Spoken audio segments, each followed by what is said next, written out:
मेरे राम,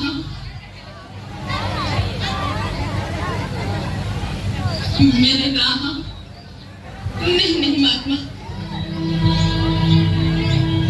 कृपा करके इन फूलों का ना रोनिए। ये मैंने अपने राम के लिए बिछाए हैं। अरे पगली, तू नित्य प्रति इस प्रकार मार्ग में फूल बिछाती है जैसे श्री राम आज और अभी आने वाले हैं। ऐसा करते तुझे कितने वर्ष बीत गए? तेरे राम आए भी? अब तक नहीं आए, परंतु आएंगे, अवश्य आएंगे। मेरे गुरुदेव मतंग मुनि का वचन मीठा नहीं हो सकता, इसीलिए मैं प्रतिदिन प्रतिपल उनके स्वागत के लिए तैयार रहती हूँ। अचानक किसी समय आ गए तो वो क्या करेंगे, इस वीर को स्वागत करना भी नहीं आता। आप दया करके मेरे फूलों से किंचित हटकर चले तो आपकी मुझ पर बड़ी कृपा होगी। इसे मत सताओ, चलो आओ हम किसी और मार्ग से चलते हैं। आओ।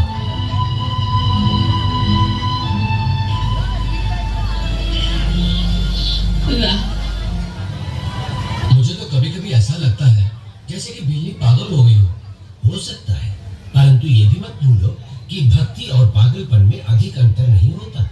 सांसारिक दृष्टि से देखो तो भक्त पागल ही जैसा दिखाई देता है। शबरी महातपस्विनी है और उसे सिद्धि प्राप्त है, परंतु उसमें सिद्धि का अहंकार लेश मात्र नहीं है। यही एक सच्चे भक्त की निशानी है। जी गुरुदेव।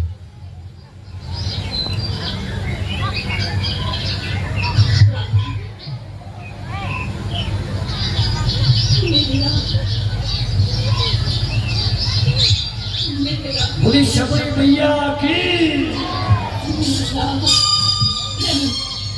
आप खिला गए मेरे फूलों में।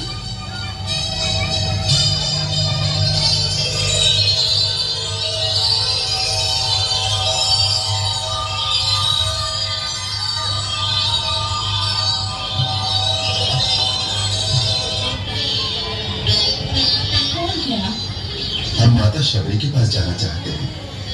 आप कृपया हमें इनकी कुटिया तक पहुंचा देंगे। माता शबरी के पास? लेकिन आप हैं कौन? मैं राम और ये मेरा छोटा भाई लक्ष्मण।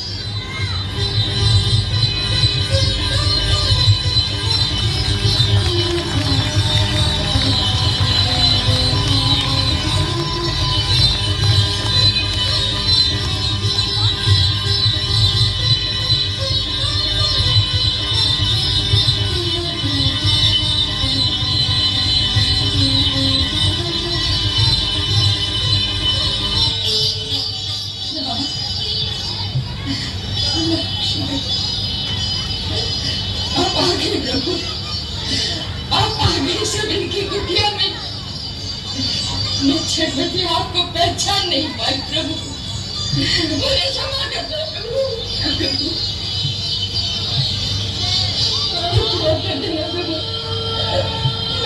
मैं आपको पहचान नहीं पाई।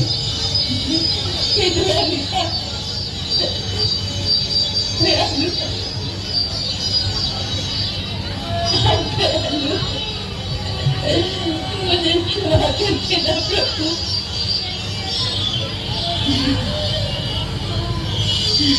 मेरे प्रभु, आइए मेरे प्रभु, आइए।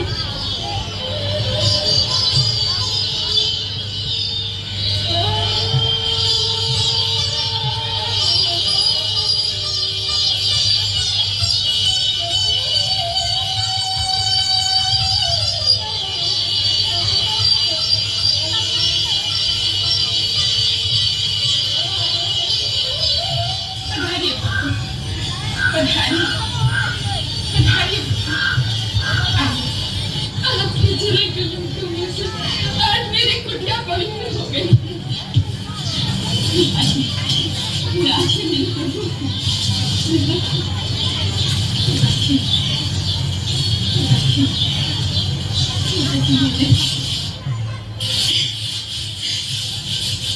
मैं आपके चरण बखाती हूँ।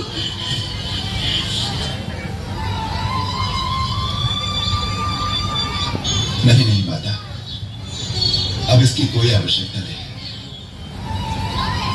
तुम्हारे स्नेह भरे अश्रुओं से मैं पहले ही पवित्र हो गया। प्रभु, आपको भूख लगी होगी ना? हाँ, मैं फल लेकर आती हूँ। फल लेकर आती हूँ, अभी लाऊं। वर्षों से प्रतिदिन आपके लिए मैं मीठे मीठे बेर लेकर आती हूँ प्रभु। वर्षों से खाइए।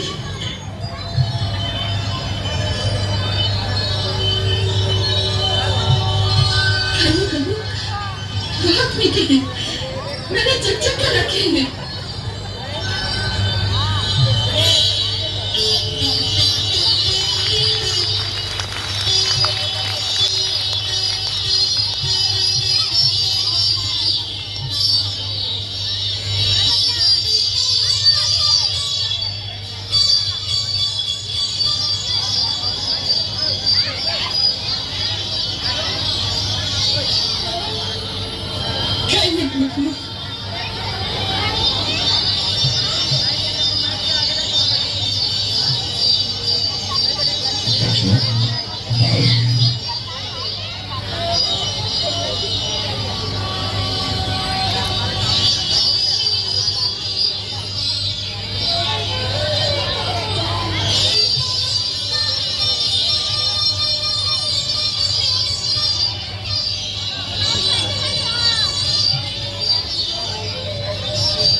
इनकी प्रशंसा के लिए शब्द नहीं है मेरे पास। इतने वर्षों बाद ऐसा लगा जैसे माता कौशल्या अपने हाथ से खिला रही हो। लक्ष्मण, ऐसे मीठे फल तो भगवान को वैकुंठ लोक में भी नहीं मिल सकते। ये सब मेरे परम गुरु महामुनि मतंग की शक्ति का प्रभाव है। उनके तपोबल के प्रभाव से इस मतंग मन में फूल कभी नहीं मुरझाते और सदैव ताजे रहते हैं। इस आश्रम के चारों ओर समस्त प्राणी अपनी हिंसा वृत्ति छोड़ देते हैं। परम गुरु जहाँ बैठते थे, उनके चरणों में वन के सिंह और आश्रम की गाय बकरियां एक साथ पानी पीती थी। उनको परलोक सिखाने वर्षों बीत गए, परंतु जिस वेदी पर बैठकर वो यज्ञ किया करते थे, उसमें अभी तक एक तेज, एक प्रकाश की आभा झलकती रहती है।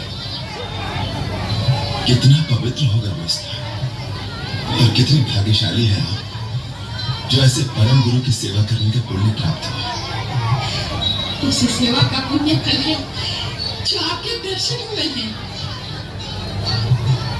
हे राम, साक्षात भगवान का दर्शन करके मेरे कई जन्मों के पुण्य फलीभूत हो गए हैं।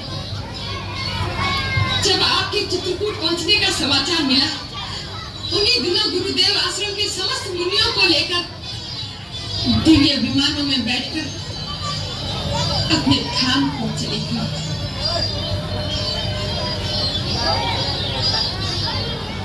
मुझ में भक्ति भाव की प्रधानता देखकर उन्होंने विशेष कृपा के कारण मुझे इसी कुटिया में रहने का आदेश देकर कहा कि एक दिन श्री राम लक्ष्मण के साथ इस आश्रम में आकर तुम्हारे अतिथि बनेंगे।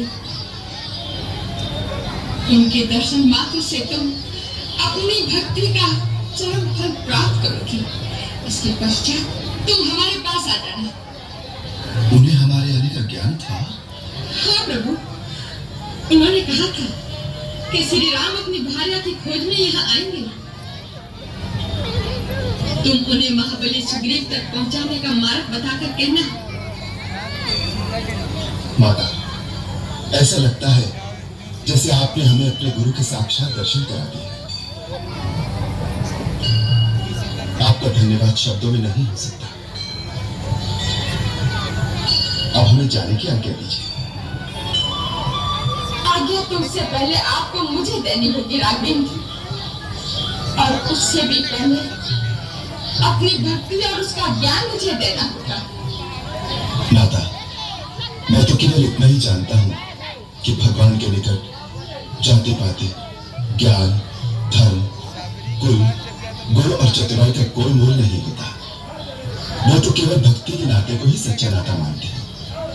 फिर आप तो स्वयं परम सिद्ध और भक्ति की पराकाष्ठा है। मैं आपको क्या ज्ञान दे सकता हूँ? नहीं प्रभु, मेरे गुरु जी का यही आदेश था कि मैं आपके श्री चरणों की सेवा से भक्ति और आपके मुखारबिंद से भक्ति का ज्ञान पाऊं। हे राम, मुझे नीच कुल में उत्पन्न ये शरीर छोड़ने की आज्ञा देने से पहले मुझे भक्ति का ज्ञान प्रदान कर प्रभु। माता, मैंने गुरुजनों से जो नवदा भक्ति की महिमा सुनी है वही अपने हृदय से कहता हूँ। आप भी हृदय से ही बोली रामचंद्र के, शबरी मैया की। मैं चाहूंगा कि राम जी का तिलक करें। कोई भी एक व्यक्ति उठकर तिलक करें। बुराई सकला राम नमः श्री